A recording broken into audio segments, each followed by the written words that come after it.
Panibagong umaga, andito pa rin kami sa may Ambagyo dito sa lab camp. Grabe, nakailang gising na ako kanina sa sobrang lamig. Ang tindi ng lamig. Labas na tayo. Sobrang tindi pala talaga ng dito. Lamig dito sa may Ambagyo.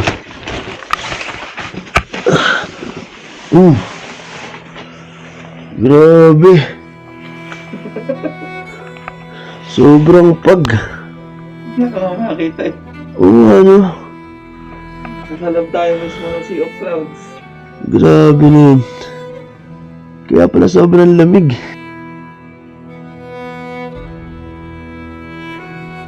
Wala, hindi natin makita yung mga bundok dito, oh. Nag-uulap. Naghahamog. Kaya pala. Grabe bro, triple yung lamig dito ba? Tingnan si John Fox. Malamig ba? Ayabang nga. Porket meron kang gloves, tapos meron kang pati sa mukha. Ano tawag dyan sa pati sa mukha? Hindi ko rin alam, basta mas. Oo, grabe. Kalaban si John Fox sa sobrang lamig. Ako. Mimigas ka dito. Grabe, ang lamig. Ayun, pati sa taas pala. Yung tindahan, halos di mo rin makita, oh. Araw-araw kayang ganito dito, no? Hindi. Panapanahon nga lang daw, sabi ni ate. Panapanahon lang din. Natsyempuhan natin talaga ngayon. Kasi Na sobra. umulan kagabi.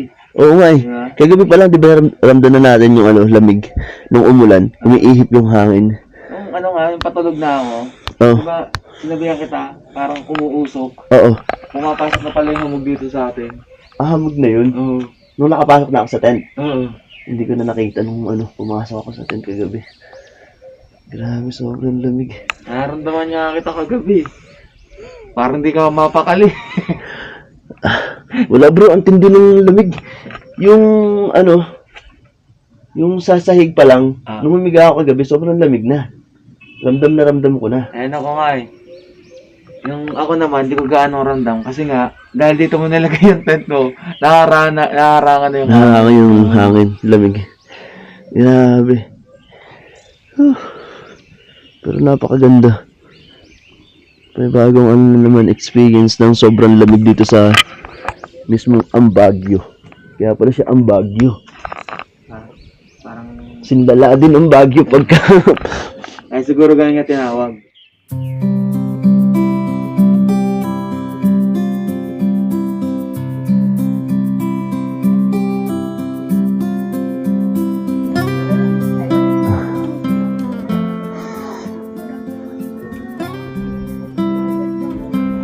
Ate, pabili po ng kape. 10 po agad. Grabe yung lamig po dito sa inyo.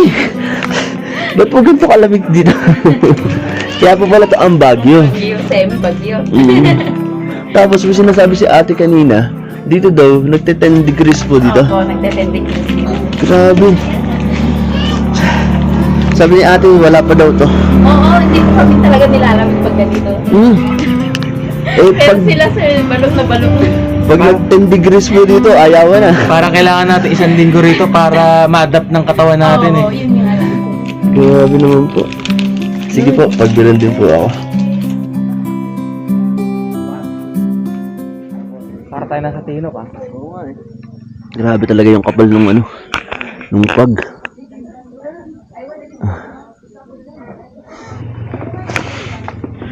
Alas 8 ng umaga, medyo nababawas-bawasan na yung hamog tsaka yung lamig. Pero dun part, hindi pa rin namin kita yung ibaba. Nawawala-wala yung pag. Pagkatapos, mamaya-maya, babalik na naman. Pero sa ngayon, mag-iikot-ikot muna kami dito ni John Fox dito sa parte ng Ambagyo para matingnan din namin kung ano yung mga meron pa ba dito. Ayun, so explore tayo dito. Check natin tong ganda ng lugar ng Ambagyo. Hindi lang namin alam kung saan kami tutuloy nito ngayon o kung saan kami gagawin. Okay, ayun, biyahe tayo.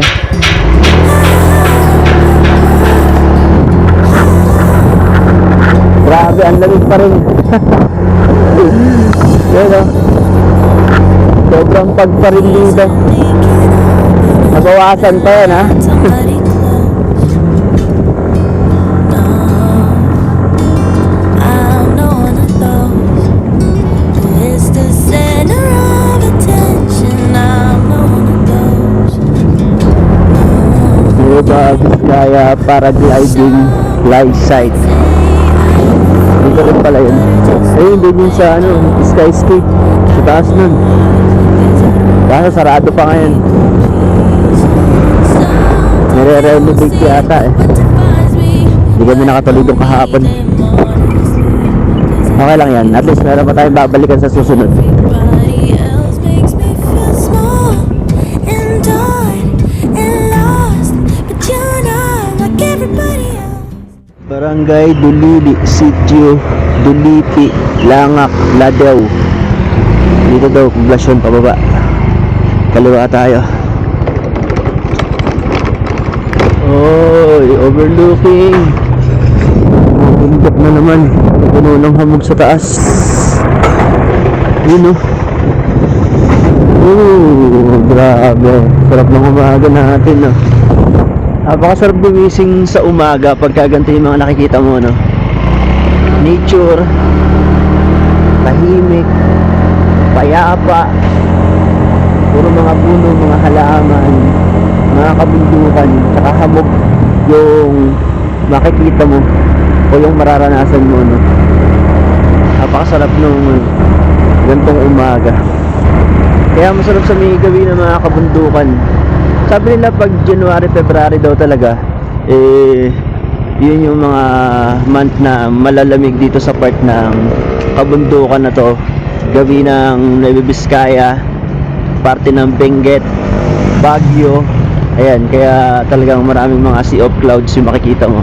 Tsaka sobrang foggy or sobrang hamog sa mga lugar na yun.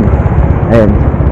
Kaya pag pupunta kayo din dito sa mga mga lugar na ganito, dito sa parte na tong Nueva Vizcaya, tsaka nitong Baguio, Benguet, hanggang sa pataas, ang suggest is January to February. Mas malamig, mas mahamog pagka gantong mga apuan. Okay, pagas muna tayo dito. Ikaw nagbabantay dito? Ang galing oh. Ngayon si ate, ang sipag ni ate. Siya nagbabantay nitong gas station. Ilan taon ka na? 16. Galing oh. Sipag mo. Bata pa lang, nag-ano na. Nagtatrabaho na dito, ano. Ikaw din yung cashier. Nagsasaklay tsaka nag-ano. Ganun kadalasan sa probinsya, no? Pag ikaw yung nagkakarga ng gas, ikaw na rin yung cashier. Ganun. Thank you, ate. Salamat. Hindi namin kami sa ating lugar na to eh. Hindi ko alam kung may internet din dito. Ano kaya? Okay, may mga kalapit naman palang gas station dito. Pagkaka ang Baguio. Wala kayong masyadong problema dito pagdating sa pagpapagas. Pag nasa ang Baguio kayo, huwag kayong matakot. Kasi may mabibilang kayo ng gas. So papunta to na ang na ang poblasyon, mabibilang kayo dito. Kahit pataas. Yun oh. Vegetable terraces sa taas. Taas ng bundok. Ayun oh. Ano ba yung mga na yun?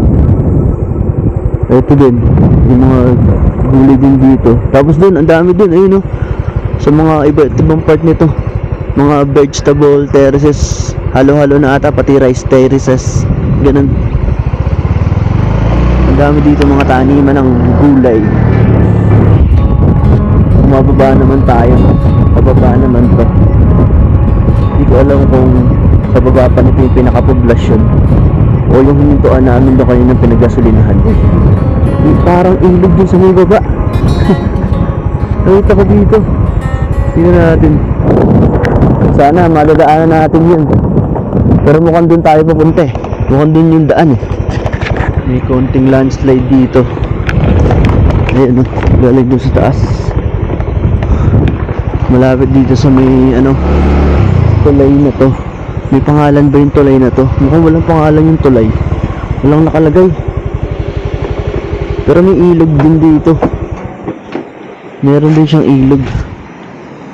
Kaya may tulay. Ayun oh. Uy, ang ganda. Ang ganda din dito ba? Ayun oh. No? Sarap maligo dyan.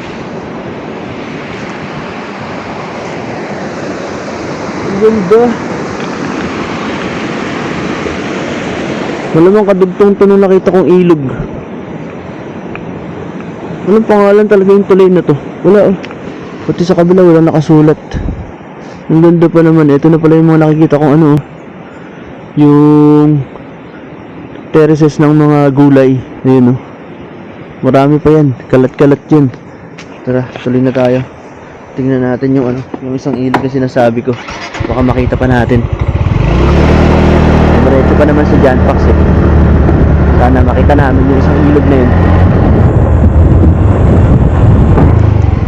Ito pa isang tulay.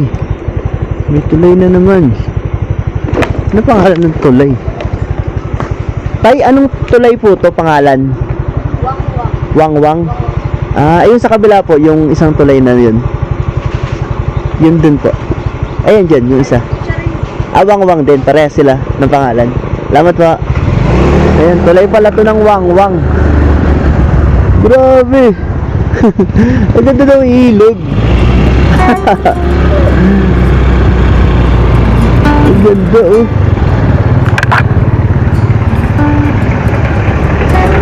Meron naman dito mga vegetable terraces. Ayun oh. Ang ganda. Ay dito ang lakas ng agos. Ayun oh. Ang ganda no. Ganda nung spot na to.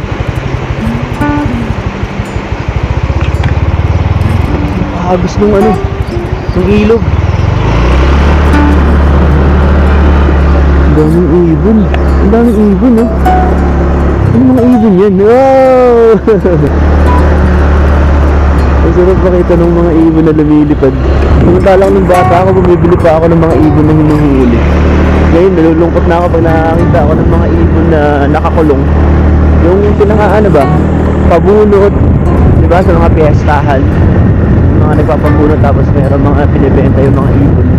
Mga maya. Ngayon nalulungkot na ako pag nakakita akong ganun. Dati natutuwa ako eh. Bumibili pa ako. Ngayon mas gusto ko sila nakikita lumilipad. Parang tayo din kasi yun eh. Parang tao diba? Gusto natin malaya tayo. So mas okay na malaya sila. At least nagagawa nila yung gusto nila dito sa ano, sa mundo. Diba? Dami talagang gulayan dito.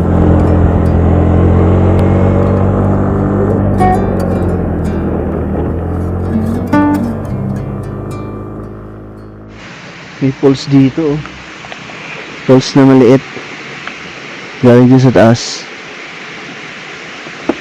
Ang linaw ng tubig sa baba. Wala na yung ano, yung sinasabi kong ilog. Mukhang iyon yung sa tulay kanina dinaanan natin. Mukhang iyon na yung nakita kong ilog. Pero ang ganda ng ano no, ng ilog kanina. Mukhang iyon na yun. Wala na eh, medyo malayo-layo na yun na biyahe ko.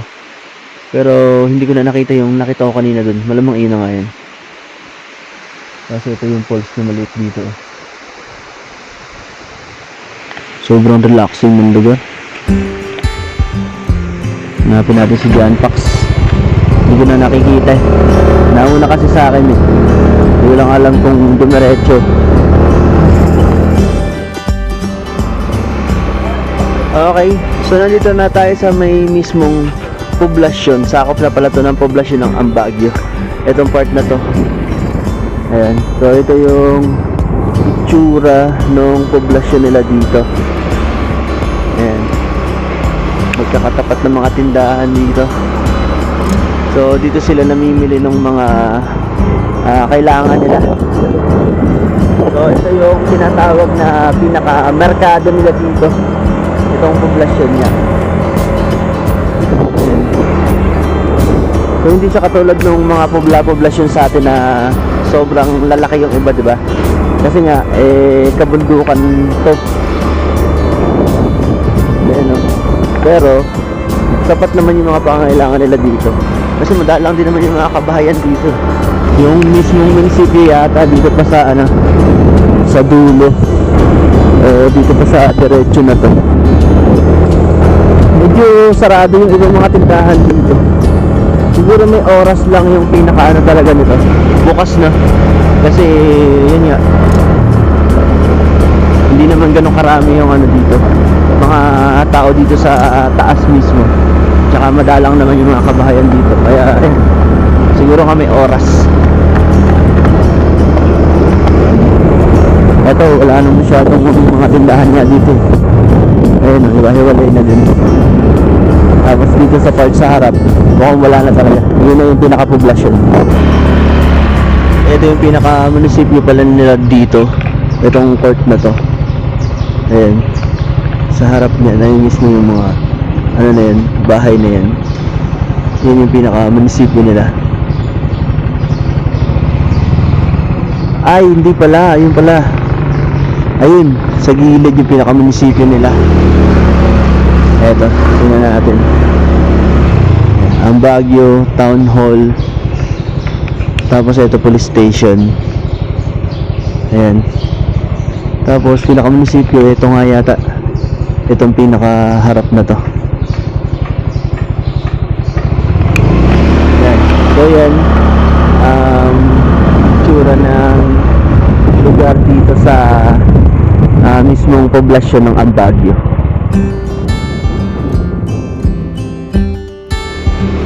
Dito yung parking, tapos maglalakad pa dun papunta sa Gulong Peak.